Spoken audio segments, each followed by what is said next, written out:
Birinci islağa, hürmetli vatandaş, 2024 yıl 10. ayının 18. günü haftığı cüme vatandaş. Hem de ikinci nöbetçilikçimizi anlayışız.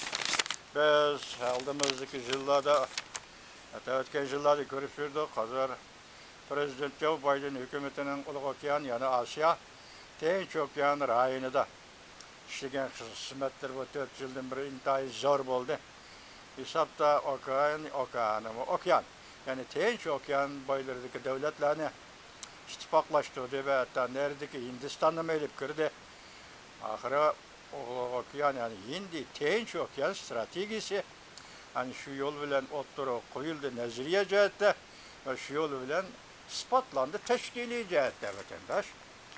Mana şundaq vaqtlarda biz oturdu, mesela NATO Tokyo'da şanı kurdu degan edi, bununla Avrupa İttifaqı'na, Asya, Fransiya qarşı chiqdi deb sizlarga aytgan edik.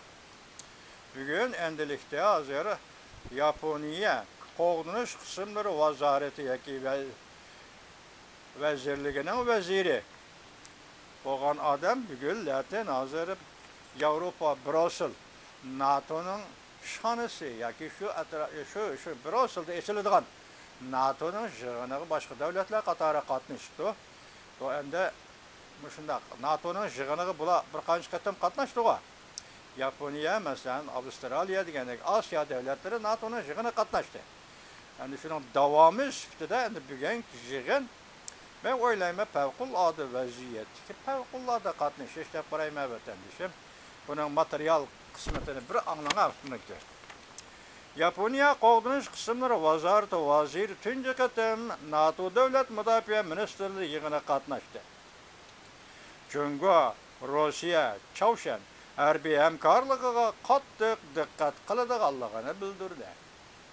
Hozir bu 4 davlat xalqarada Jungo, Rossiya, Chavshan, Iran. Hem İran'ın NATO ile münasebeti yok. Hem bir şundaq atdı, Jungo, Rossiya, Chavshan harbiy hamkorligiga qattiq diqqat qiladiganligini bildirdi. Mavzuli xabar 10. ayının 18. günü Fransiya RFI kanalida e'lon qilindi. Xabar bunday boshlandı. NATO'ga a'zo 32 davlat ve 4 Hindi Tinch Okyan ittifoqlash davlatlar vakili. Demek Hindi Tinch Okyan bo'lsa Hindistonning vakili bor degan gap.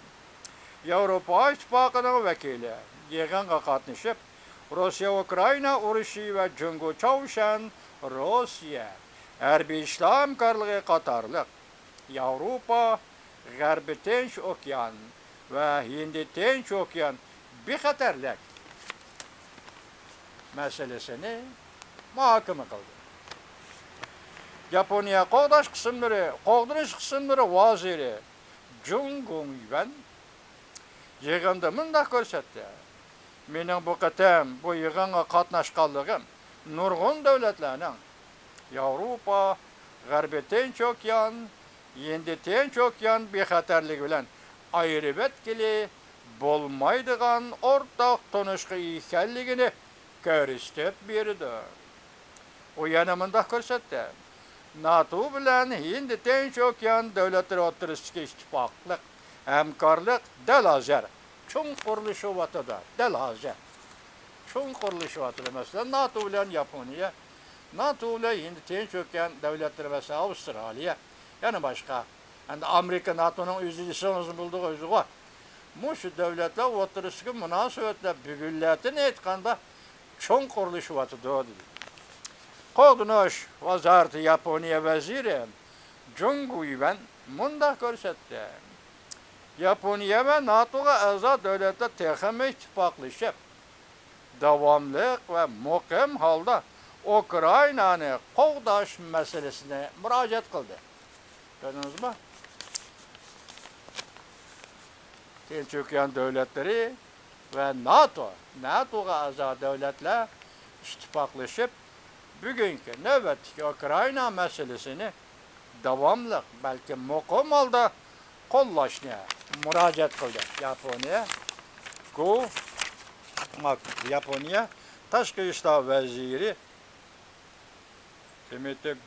Gu Jungyuan murojaat qildi.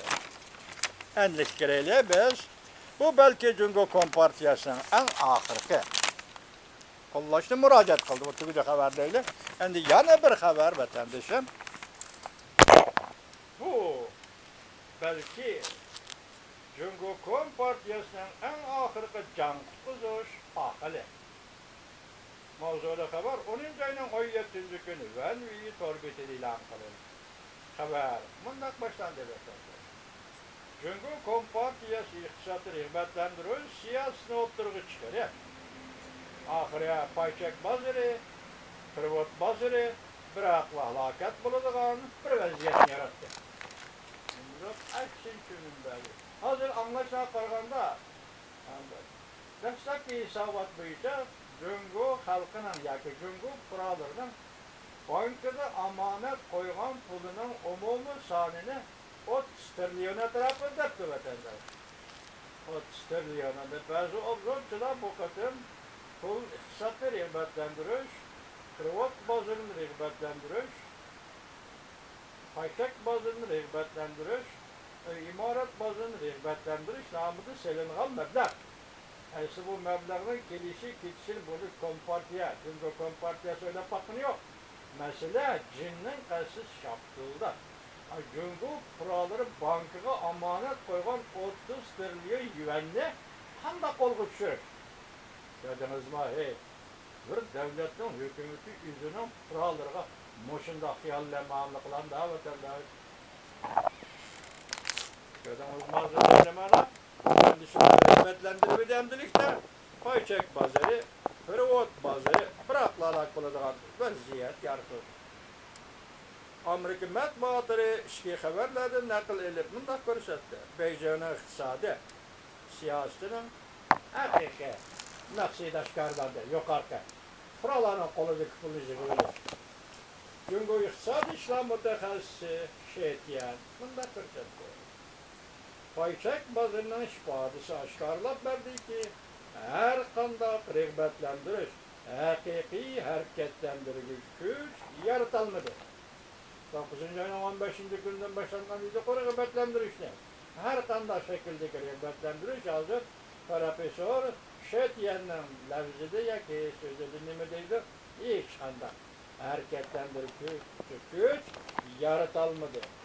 Paychak bozori bilan privat bozorning bevosita aloq bo'ladiganligini ko'rib olg'ili bo'ldi.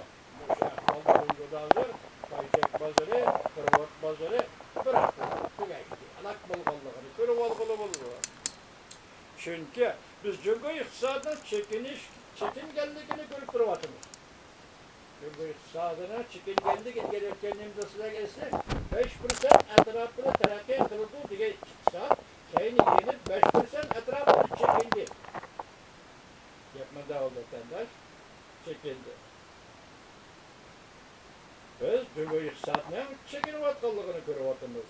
Cungo iqtisodiy kasatlashish bosqichiga kirib keldi. Endi chekindi, kasatlash bosqichiga.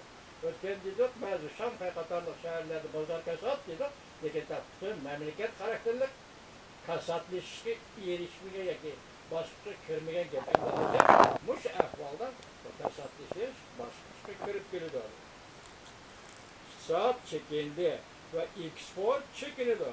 Eksport chekinsa xalq pulning qimmati tushadi. Mana bir-biriga bog'lanishlar, bir dialektik ilib bog'lanish deb atamiz so'z vatandosh qaram. Iqtisod chekinsa eksport chekinadi. Eksport chekinsa pul pahalashidir. Yoki pulning xalq pulning qimmati tugaydi deydi. Tüvellaydı deydi. Hozir pul qimmati Cungoda 7-13%. $1 7 yuan, 1 mo 3 pon. Demek 7-13 şu derece kötülügen bolsa Cungoda pul pahalılığının başlanışı deyimiz mi yoki muddesi yoki vaqtsiz tavrinishi deyimiz mi? Cungoda hozir $1 7 yuan 13 yoki 1 mo 3 pon. Bunun bilan Cungo iqtisodiy patqan sir texmi cho'nqur patqa patadi. Cungo iqtisodining taraqqiyoti to'xtaydi yoki chekinadi yoki birdemlik yüzünü körüstü ve birdemlik yüzünü körüstü hırpal körüstü layık buldu. Yana layık buldu.